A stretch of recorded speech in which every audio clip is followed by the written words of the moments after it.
lagi teman-teman di channel saya Priyono Pekebun Buah. Hari ini kita ngobrol lagi sama Pak Leo, ahlinya ahli ini di bidang pertelean ya, tai sapi. Nah ini sore ini tadi saya terpaksa ganggu Pak Leo ini. Kita akan membahas tentang kenapa sih pupuk kandang itu harus difermentasi. Kok nggak langsung aja begitu dari kandang walaupun sudah lama langsung kita manfaatkan saja buat tanaman, dan sejauh mana pentingnya fermentasi ini buat tanaman dan bahayanya apa kalau nggak kita fermentasi. Oke ya, langsung aja kita sorot ke teleknya ini. Assalamualaikum Pak Leo. Waalaikumsalam. Lagi ngapain ini? Udah telek? Ya, ini kotoran hewan yang belum diolah atau Kotoran hewan segar ini Pak ya. ya, Ini padahal kalau di kandang ini umurnya sebenarnya sudah lama ya Pak ya. cuman inilah kalau belum diolah atau belum difermentasi itu biasa tuh ada apa tuh uret bahasa Jawa atau gendon gitu kan. Jadi Pak ini apa misalnya kita nih di kandang walaupun sudah lama apa tetap harus difermentasi apa langsung dipakai? Sebaiknya memang kita fermentasi dulu karena biasanya kalau belum fermentasi itu kadang masih ada jamur yang Oh bahayanya yang pertama apa Pak di jamur ya? jamur. Mana Pak contohnya nih ada? Ini kan masih ada putih-putih ini kalau nggak difermentasi nanti akan menjalar jadi banyak. Oh bahaya Pak ya buat tanaman itu pengendali apa ada jamurnya ya. Terus selain jamur apa lagi sih Pak? Nah, biasa tuh ada biji-bijinya tuh kalau nggak difermentasi nanti cepet tumbuh. Oh ya dari makanan kambing atau sapinya ya Pak ya? Ya. Nah, itu di telaknya itu masih tumbuh. Nah, selain rumput. itu kan nanti kalau udah difermentasi itu biasa masih panas gitu. Masih panas. Panas ya. Kenapa Pak itu kok panas ya? Mengandung amonia lah. Oh ngandung amonia ibaratnya. Jadi itu kan bisa menimbulkan panas dan tanaman tertentu yang tidak tahan panas dengan cabai ataupun tanaman tertentu akarnya bisa Gosong. gosong sehingga bisa menyebabkan mati. Mati itu kalau belum matang Pak ya. Tapi walaupun taruhlah sudah matang tetap saja jamur ada. Terus ada apa lagi Pak? Jadi Binatangnya ya. binatangnya kayak Coba Pak kita lihat ini. Ada binatangnya enggak sih? nah, kalau di sini ini kayak Nah nih tersangkanya ini. Alah, masih banyak banget. Selain ini ada kadang-kadang ada apa ada lagi Pak? uretnya tuh atau gendon Uret gendon yang itu biasa kan makan akar tuh kalau uret atau Oh iya gendon ya. Yang putih itu besar itu ya. tuh, iya. Ternyata memang banyak Pak ya. Serem juga ini kalau dikumpulin, kalau laku dijual dijual ini banyak banget. Kalau lipan sih bisa untuk pakan ikan Jadi teman-teman itu tadi informasi dari Pak Leo. Jadi kalau kita pakai mentah walaupun itu sudah lama, itu tetap saja yang pertama tadi mengandung jamur Pak ya. Jamur masih ada di situ, terus masih ada hewan-hewannya. Terus kalau kita langsung aplikasikan ke tanaman itu akan tumbuh banyak rumput itu. Ya karena belum matang Pak ya. ya. Nah itu tadi. Kalau masih baru itu tadi timbul amonia dan menyebabkan panas. Pak bisa ngintip nggak yang sudah jadi kayak apa? Oh ada, nanti kita lihat ya. Oke kita langsung ke lokasi ya yang sudah difermentasi hasilnya seperti apa. Nah ini teman-teman pupuk yang sudah difermentasi sama Pak Leo ini Pak ya. Ya, Kita sudah lihat. fermentasi. Wah bulut-bulutnya hilang apa Pak? Iya, Hancur ya? Hancur, dah Hancur. fermentasi waktu itu ini udah 2 bulan lebih. Udah 2 bulan fermentasi nih. Setelah fermentasi kan kita simpan. Oh ini teman-teman lihat sendiri bener-bener remah ini, mudah hancur ini.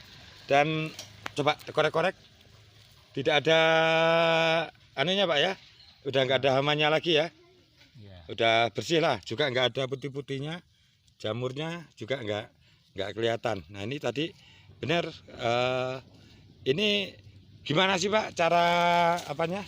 Fermentasinya itu singkat aja lah. Gunain apa Pak? Secara singkatnya seperti biasa untuk fermentasi kita menggunakan dekomposer, yaitu seperti udah biasa Oh. menggunakan E4. Itu Kemudian ada gula. E4 ini kan mengandung bakteri pengurai ya Pak. komposer atau pengurai.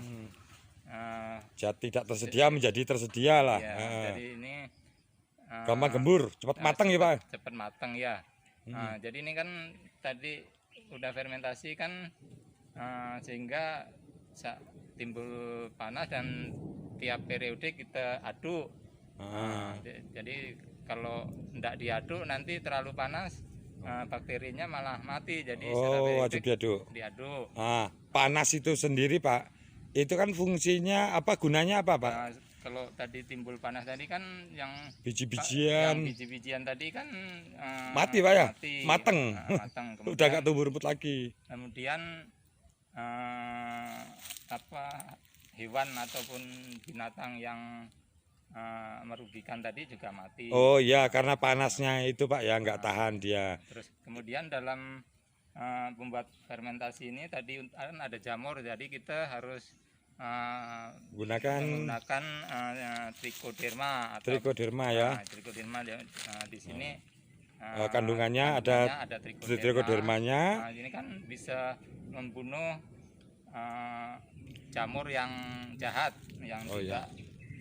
Ya, jadi fungsinya sama-sama decomposer tapi berbeda ya Pak ya. Iya, ini biar supaya saling mendukung dalam tahap. Lebih bagus dua-duanya apa satu aja Pak? Ya, sebaiknya kalau namanya pupuk organik ini kan tidak ada standar baku harus sekian, jadi istilahnya lebih lengkap, lebih bagus. Lebih bagus. Jadi E4 tadi sebagai decomposer untuk apa, pengurai nitrogen apa segala, fosfat karena kan ada nitrobakter, azotobakter kan. Terus yang di apa, trichoderma itu untuk membunuh jamur tadi Pak ya. Terutama jamur ya. Fusarium dan lain sebagainya itu matilah. Jadi efeknya tanaman akan jauh lebih sehat Pak ya.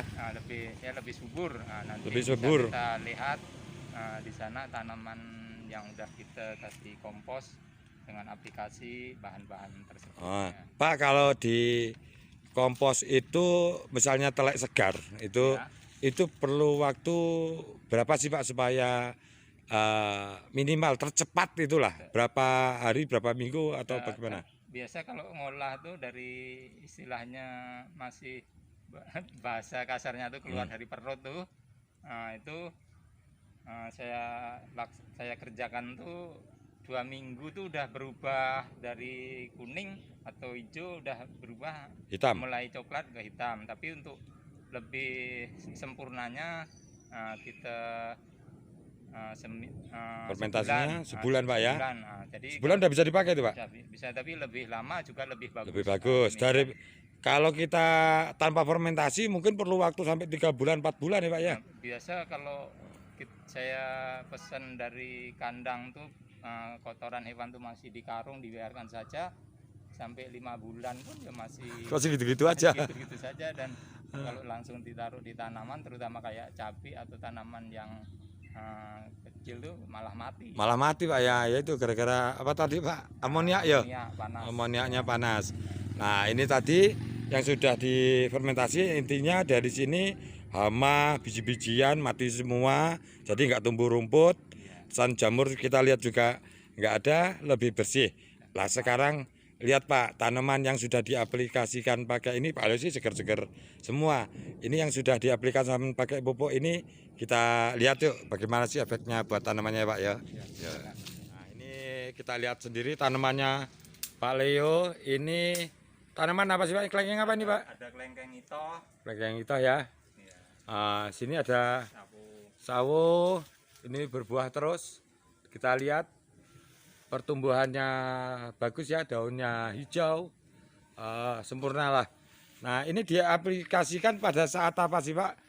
Apa dari awal tanam terus apa secara berkala apa bagaimana?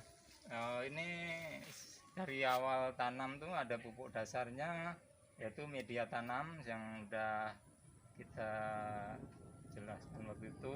Jadi media tanamnya apa aja sih Pak ini? Waktu dulu pupuk dasarnya media tanam tuh ada campuran kompos yang udah fermentasi, terus dikasih sekam bakar, kemudian tanah ada tanah juga sedikit, kemudian Ah. baru ditanam. Nah, Oh itu ya Pak ya, media tanamnya tanah, kompos sama sekam tadi Pak ya. Nah, itu kita tanam. Pak, perlu nggak sih Pak kita pemakaian pupuk? Tadi kan saya lihat Pak Leo barusan pupuk juga nih kebetulan ini. Itu pupuknya itu kita berikan kalau berkala itu berapa bulan sekali sih Pak idealnya? untuk berkala sekitar 4 atau 6 bulan sekali Cukup Pak ya? untuk kompos ini Mm-mm. yang udah jadi. Kalau kita pakai pupuk kompos Pak, apa perlu pakai pupuk kimia juga nggak sih walaupun kecil atau bagaimana? Kalau itu paling sebagai ya tambahan saja untuk yang pembeli pupuk dari pabrik lah, itu hanya sebagai tambahan saja, tapi enggak seberapa, tapi yang utama kompos.